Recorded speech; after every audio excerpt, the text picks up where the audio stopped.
नमस्कार मेरे शिव महापुराण के रसिक श्रोतागण। और कैसे हैं आप लोग। चलिए शिव महापुराण के क्रम को आगे बढ़ाते हैं और उसके क्रम को हम आगे बढ़ाएं इसके पहले कर लेते हैं शिव पार्वती की वंदना। श्री गणेशाय। कर्पूर गौरम करुणावतारम संसार सारम भुजगेन्द्रहारं सदा वसन्तं हृदयारविन्दे सदा वसन्तं हृदयारविन्दे भवं भवानी सहितं नमामि। तो आज हमारा शिव महापुराण के रुद्र संहिता में पाठ संख्या है अथ अध्याय और पाठ का नाम है महाप्रलय काल में केवल सत ब्रह्म की सत्ता का प्रतिपादन। उस निर्गुण निराकार ब्रह्म से ईश्वर मूर्ति सदाशिव का प्राकट्य, सदाशिव द्वारा स्वरूपभूत शक्ति अंबिका का प्रकटीकरण, उन दोनों के द्वारा उत्तम क्षेत्र काशी या आनंदवन का प्रादुर्भाव, शिव के वामांग से परम पुरुष विष्णु का आविर्भाव तथा उनके सकाश से प्राकृत तत्वों की क्रमशः उत्पत्ति का वर्णन। तो इसको हम जानेंगे अपने आज के पाठ में। ब्रह्मा जी बोले, हे ब्राह्मण, हे देव शिरोमणि, आप सदा समस्त जगत के उपकार में ही लगे रहते हैं। आपने लोगों के हित के कामना से यह बहुत ही उत्तम बात पूछी है, जिसके सुनने से संपूर्ण लोगों के समस्त पापों का क्षय हो जाता है। उस अनामय शिव तत्व का मैं आपसे वर्णन करता हूँ। शिव तत्व का स्वरूप बड़ा ही उत्कृष्ट और अद्भुत है, जिसे यथार्थ रूप से न मैं जान पाया हूँ, न विष्णु ही जान पाए हैं और न अन्य कोई दूसरा ही जान पाया है। जिस समय यह महाप्रलय काल हुआ, उस समय समस्त चराचर जगत नष्ट हो गया। सर्वत्र केवल अंधकार ही अंधकार था। न सूर्य ही दिखाई देते थे और अन्य ग्रहों तथा नक्षत्रों का भी पता नहीं था। न चंद्र था, न दिन होता था, न रात ही थी। अग्नि, पृथ्वी, वायु और जल की भी सत्ता नहीं थी। उस समय प्रधान तत्व अव्याकृत प्रकृति से रहित सोना आकाश मात्र शेष था। दूसरे किसी तेज की उपलब्धि नहीं होती थी। अदृष्ट आदि का भी अस्तित्व नहीं था। शब्द और स्पर्श भी साथ छोड़ चुके थे। गंध और रूप की भी अभिव्यक्ति नहीं होती थी। रस का भी अभाव हो गया था और दिशाओं का भी भान नहीं होता था। इस प्रकार सबो निरंतर सूची भेद घोर अंधकार फैला हुआ था। उस समय तत्सत ब्रह्म, इस श्रुति में जो सत सुना जाता है, एकमात्र वही शेष था। जब यह वह ऐसा जो इत्यादि रूप से निर्दिष्ट होने वाला भावात्मक जगत नहीं था, उस समय एकमात्र वह सत्य ही शेष था, जिसे योगी जन अपने हृदयाकाश के भीतर निरंतर देखते हैं। वह सतत्व मन का विषय नहीं है। वाणी की भी वहां तक कभी पहुंच नहीं होती। वह नाम तथा रूप रंग से भी शून्य है। वह न स्थूल है, न कृश है, न ह्रस्व है, न दीर्घ है, न लघु है और न गुरु ही है। उसमें न कभी वृद्धि होती है और न कभी ह्रास होता है। श्रुति भी उसके विषय में चकित भाव से है इतना ही कहती है, अर्थात उसकी सत्ता मात्र का ही निरूपण कर पाती है। उसका कोई विशेष विवरण देने में असमर्थ हो जाती है। वह सत्य ज्ञान स्वरूप, अनंत परमानंदमय, परम ज्योति स्वरूप, अप्रमेय, आधार रहित, निर्विकार, निराकार, निर्गुण, योगी गम्य, सर्वव्यापी, सबका एकमात्र कारण, निर्विकल्प, निरारंभ, माया शून्य, उपद्रव रहित, अद्वितीय, अनादि, अनंत, संकोच विकास से शून्य तथा चिन्मय है। जिस पर ब्रह्म के विषय में ज्ञान और अज्ञान से पूर्ण युक्तियों द्वारा इस प्रकार विकल्प किए जाते हैं। ऊपर बताए अनुसार उसने कुछ काल के बाद सृष्टि का समय आने पर द्वितीय होने की इच्छा प्रकट की। उसके भीतर एक से अनेक होने का संकल्प उदित हुआ। तब उस निराकार परमात्मा ने अपनी लीला शक्ति से अपने लिए मूर्ति की कल्पना की। वह मूर्ति संपूर्ण ऐश्वर्य गुणों से संपन्न, सर्व ज्ञानमयी, शुभ स्वरूपा, सर्वव्यापिनी, सर्वरूपा, सर्वदर्शनी, सर्वकारिणी, सबकी एकमात्र वंदनीया, सर्वाद्या, सब कुछ देने वाली और संपूर्ण संस्कृतियों का केंद्र थी। उस शुद्ध रूपिणी ईश्वर मूर्ति की कल्पना करके वह अद्वितीय, अनादि, अनंत, सर्व प्रकाशक, चिन्मय, सर्वव्यापी और अविनाशी परब्रह्म अंतर्निहित हो गया। जो मूर्ति रहित परम ब्रह्मा है उसी की मूर्ति भगवान सदाशिव हैं। अर्वाचीन और प्राचीन विद्वान उन्हीं को ईश्वर कहते हैं। उस समय एकाकी रहकर स्वेच्छानुसार विहार करने वाले उन सदाशिव ने अपने विग्रह से स्वयं ही एक स्वरूप भूता शक्ति की सृष्टि की, जो उनके अपने श्रीअंग से कभी अलग होने वाली नहीं थी।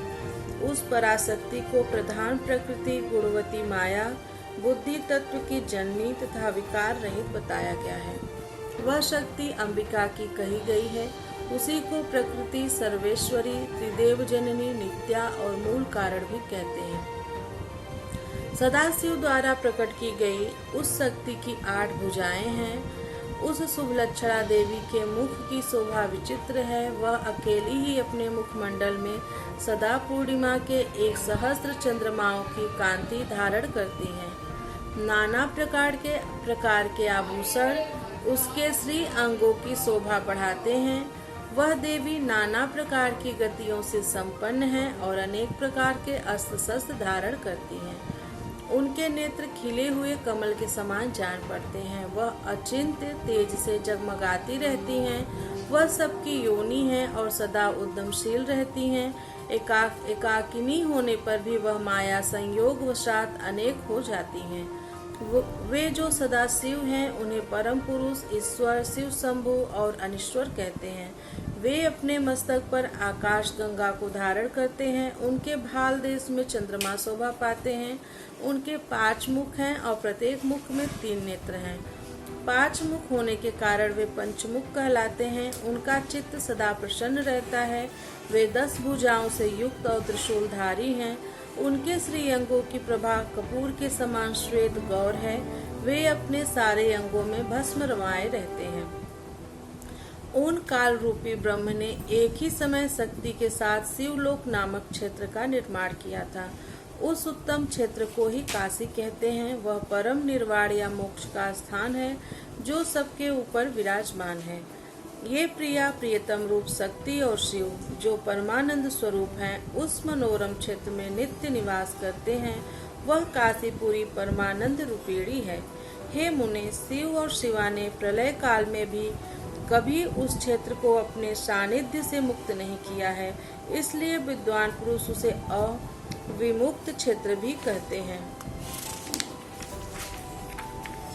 वह क्षेत्र आनंद का हेतु है, इसलिए पिनाकधारी शिव ने पहले उसका नाम आनंदवन रखा था।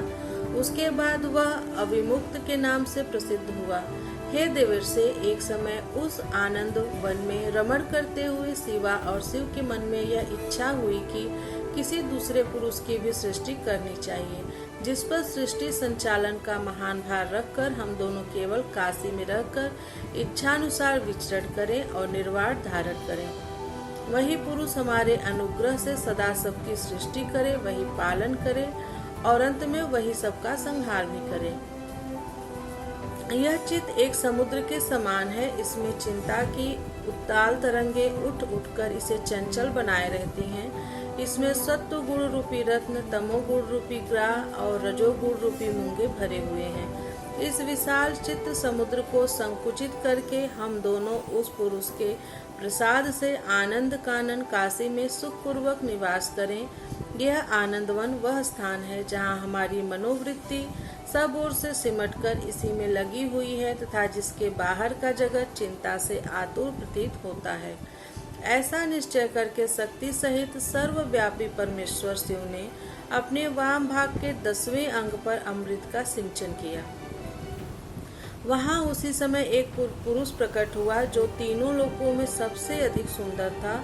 वह शांत था, उसमें सत्व गुण की अधिकता थी तथा वह गंभीरता का अथाह सागर था। मुने क्षमा गुण से युक्त उस पुरुष के लिए ढूंढने पर भी कहीं कोई उपमा नहीं मिलती थी। उसकी कांति इंद्रनील मणि के समान श्याम थी, उसके अंग अंग से दिव्य शोभा छिटक रही थी और नेत्र प्रफुल्ल कमल के समान शोभा पा रहे थे। उसके श्री अंगों पर सुवर्ण सदृश कांति वाले 2 सुंदर रेशमी पीताम्बर शोभा दे रहे थे। किसी से भी पराजित न होने वाला वह वीर पुरुष अपने प्रचंड भुजदंडों से सुशोभित हो रहा था। तदंतर उस पुरुष ने परमेश्वर शिव को प्रणाम करके कहा, हे स्वामी, मेरे नाम निश्चित कीजिए और काम बताइए। उस पुरुष की यह बात सुनकर महेश्वर भगवान शंकर हंसते हुए मेघ के समान गंभीर वाणी में उससे कहने लगे। शिव जी बोले, हे वत्स, व्यापक होने के कारण तुम्हारा नाम विष्णु नाम विख्यात होगा। इसके अतिरिक्त और भी बहुत से नाम होंगे जो भक्तों को सुख देने वाले होंगे। तुम सुस्थिर होकर उत्तम तप करो, क्योंकि वही समस्त कार्यों का साधन है। ऐसा कहकर भगवान शिव ने श्वास मार्ग से श्री विष्णु को वेदों का ज्ञान प्रदान किया। तदंतर अपनी महिमा से कभी च्युत न होने वाले श्री हरि भगवान शिव को प्रणाम करके बहुत बड़ी तपस्या करने लगे और शक्ति सहित परमेश्वर शिव भी पार्षद गणों के साथ वहां से अदृश्य हो गए। 12,000 दिव्य वर्षों तक तपस्या करने के पश्चात भी विष्णु अपने अभिष्ट फल स्वरूप सर्वस्व देने वाले भगवान शिव का दर्शन प्राप्त न कर सके। तब विष्णु को बड़ा संदेह हुआ। उन्होंने हृदय में शिव का स्मरण करते हुए सोचा कि अब मुझे क्या करना चाहिए। इसी बीच शिव की मंगलमयी आकाशवाणी हुई कि संदेह दूर करने के लिए पुनः तपस्या करना चाहिए। शिव की उस वाणी को सुनकर विष्णु ने ब्रह्म में ध्यान को अवस्थित कर पुनः दीर्घ काल तक अत्यंत कठिन तपस्या की। तदंतर ब्रह्म की ध्यानावस्था में ही विष्णु को बोध हो आया और वे प्रसन्न होकर यह सोचने लगे कि अरे, वह महान तत्व है क्या।